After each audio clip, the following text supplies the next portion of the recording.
big story at 5:30. An historic trip around the moon in its final few hours right now because the crew of Artemis II is almost home. From liftoff to splashdown, Fox 35 has been following Artemis II's journey closely. And while their trip began here on the Space Coast, the splashdown is actually happening off the coast of San Diego. And Fox 35's Chelsea Torres is joining us live at Johnson Space Center in Houston. Chelsea, good evening. What is ground control focused on right now as that capsule approaches Earth?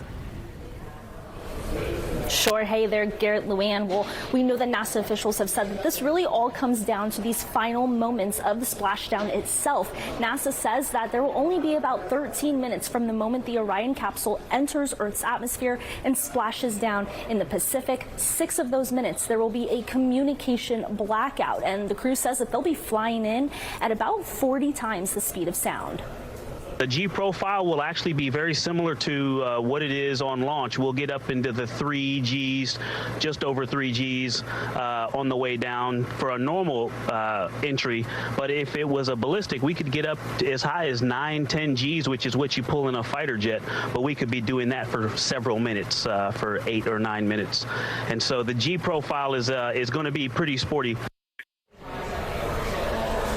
Artemis pilot Victor Glover says the heat shield and eventually the parachutes on the Orion will help slow the capsule down to around 20 miles an hour as it splashes down. Now here at Johnson Space Center, all eyes will be on Orion's heat shield, the capsule's thermal protection system, as temperatures could reach up to 5,000 degrees Fahrenheit. During the unmanned Artemis I mission, the shield had some charring, so before Artemis II launched, engineers made sure it could withstand the speed and pressure coming into Earth's atmosphere.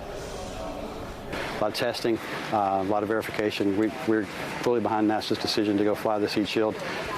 Did a ton of work to make sure we're comfortable with that from an overall perspective, the engineering, the testing to simulate, and we're doing a different trajectory coming home that'll be a little bit less taxing on the heat shield than we did before.